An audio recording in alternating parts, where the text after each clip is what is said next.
आप सभी को मेरा नमस्कार। कक्षा 10वीं हिंदी की क्लास में आप सभी का स्वागत है। आज की इस क्लास में हम बात करेंगे कक्षा 10वीं हिंदी की पाठ्य पुस्तक क्षितिज की जो हमारी पुस्तक है उसमें काव्य खंड पर आधारित बहुविकल्पीय प्रश्न उत्तर के बारे में। ये एक बहुविकल्पीय क्वेश्चन सीरीज हमने शुरू की है जिसमें हम टॉपिक वाइज यानी हिंदी विषय से हमने शुरू की है और उसमें हम काव्य खंड के जो कविता पर आधारित जो प्रश्न उत्तर होते हैं उस पर चर्चा कर रहे हैं। इससे पहले हमने तीन जो पहली कविताएं हैं उनकी वीडियो डाल दी है। ये इससे संबंधित चौथी वीडियो रहेगी, यानी अगले लेसन पर आधारित हम बात करेंगे। और आई होप आप सब बच्चे जानते होंगे कि ये जो क्षितिज भाग 2 काव्य खंड है इसमें जो काव्य रचनाएं हैं यानी जो आपकी कविताएं हैं उन पर आधारित बहुविकल्पीय प्रश्न पूछे जाते हैं। पिछले जितने भी एग्जाम हुए हैं बोर्ड के एग्जाम कक्षा 10वीं के उसमें लगभग 8 से 10 क्वेश्चन इसके आते हैं, लेकिन इस बार कोविड-19 के चलते ये जो क्वेश्चनों की संख्या है बढ़ने वाली है। लगभग 50% क्वेश्चन है वो बहुविकल्पीय क्वेश्चन या वन लाइनर वाले जो क्वेश्चन है वो आने वाले हैं, तो अच्छे से आप लोगों को इनकी तैयारी करनी है। अगर आपने पिछली वीडियो नहीं देखी है तो हमारे यूट्यूब चैनल के प्लेलिस्ट में जा करके कक्षा 10वीं हिंदी की जो प्लेलिस्ट है उसमें आपको हिंदी से संबंधित कक्षा 10वीं की हिंदी की जो बुक है, चाहे वो कृतिका बुक है, क्षितिज बुक है, काव्य खंड, गद्य खंड, इन सब से रिलेटेड व्याकरण की जो भी टॉपिक हैं तो वो सारी वीडियो आपको हमारी हिंदी की प्लेलिस्ट में मिल जाएगी।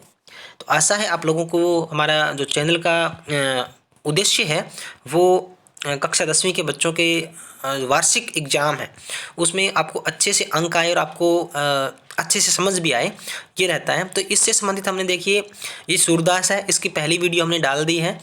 दूसरी तुलसीदास की जो रचना है उसकी वीडियो भी हमने डाल दी है। और तीसरा देवरचित जो कविता है,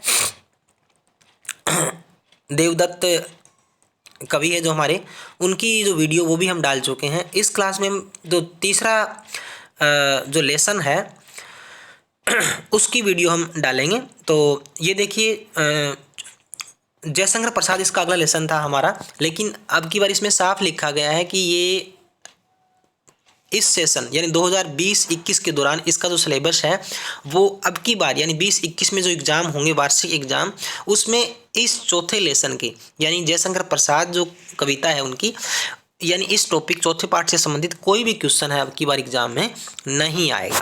तो इस लेसन को आपको पढ़ने की आवश्यकता नहीं है। कोविड-19 के चलते ये लेसन अब की बार सिलेबस से हटा दिया गया है। सिर्फ अब की बार 2020-21 की बात करें तो आगे देखिए ये है अगला लेसन, अगला कविता कह सकते हैं सूर्यकांत त्रिपाठी निराला।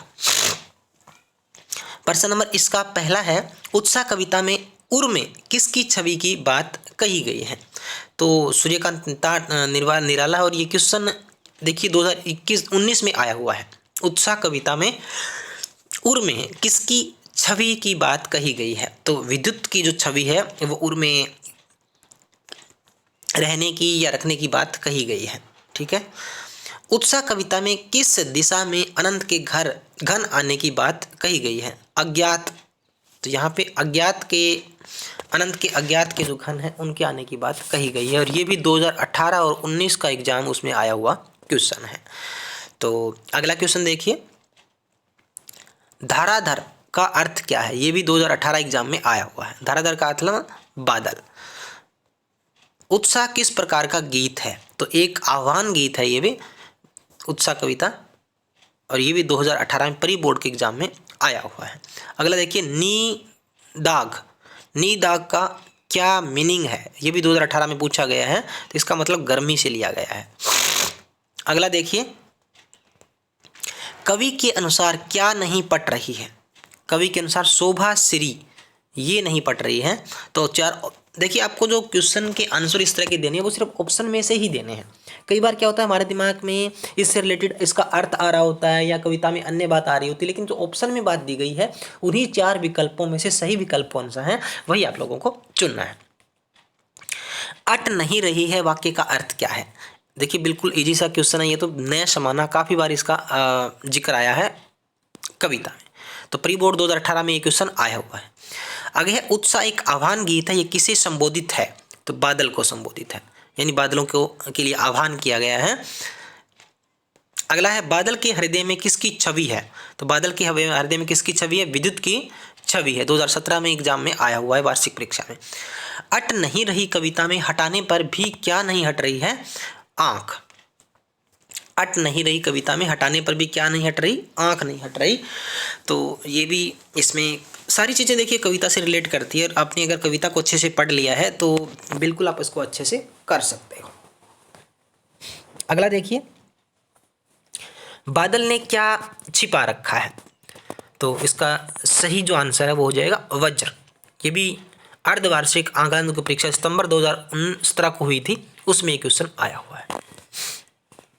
अगला देखिए, उत्साह कविता के रचयिता का नाम क्या है। तो ये तो बड़ा इजी सा क्वेश्चन आपके लिए, सूर्यकांत त्रिपाठी निराला हो जाएंगे, निराला जी हैं। कई बार सीधा निराला भी दे देते हैं, तो ये भी ध्यान रखना है आपको। अट नहीं रही कविता के रचयिता कौन है। तो ये भी देखिए यहाँ पे दो नाम दिए गए हैं, एक तो उत्साह है और एक अट नहीं रही है। ये आपकी जो 5वीं कविता है उसी में 2 कविताएं हैं, तो एक तो अट नहीं रही है और एक है उत्साह कविता, तो दोनों वहीं से ली गई हैं।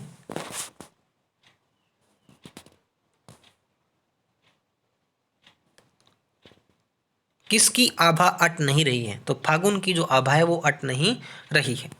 अगला है, बादल के लिए कविता में क्या विशेषण प्रयुक्त हुआ है।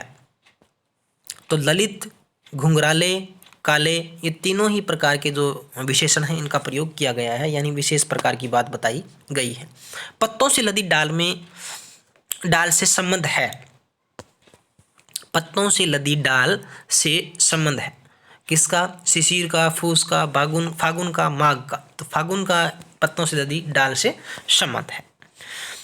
मंद गंध पुष्पमाल का धारक कौन कहा गया है, फागुन। तो इसमें भी फागुन आ जाएगा। अगला है, कवि बादलों को क्या देने का संदेश देता है। तो नया जीवन, नई फसल, नया बीज, नई कोम्पल। तो 18 नंबर क्वेश्चन का ऑप्शन ए है वो सही हो जाएगा, यानी नया जीवन देने की यहाँ पे बात की गई है, इससे नया संदेश दिया गया है। तो ये थे आपके सूर्यकांत त्रिपाठी निराला उत्साह कविता और अट नहीं रही कविता के बहुविकल्पीय क्वेश्चन आंसर। तो बच्चों, आपको वीडियो कैसी लगी कमेंट बॉक्स में ज़रूर बताएं, और अब तक आपने हमारे चैनल को सब्सक्राइब नहीं किया है तो प्लीज़ चैनल को सब्सक्राइब जरूर कर लें भी, तो ताकि आपको अगली जो आपकी जैसे नागार्जुन कविता हम पढ़ेंगे या गिरिजा कुमार माथुर की कविता है, ऋतुराज जो कविताएं हैं उनके जो क्वेश्चन आंसर है या कविता से रिलेटेड जो मुख्य इंपॉर्टेंट पर्सन है तो वो भी हम आपको करवाएंगे। तो आशा करते हैं फिर आपको ये सारी चीज़ें हैं वो काम में आएगी और आपको इसका नोटिफिकेशन भी मिलता रहेगा। तो मिलते हैं एक नई क्लास के साथ, नई वीडियो के साथ। तब तक के लिए आप हमारे चैनल को देखते रहें और घर बैठ करके ऑनलाइन स्टडी है वो करते रहें। Thank you.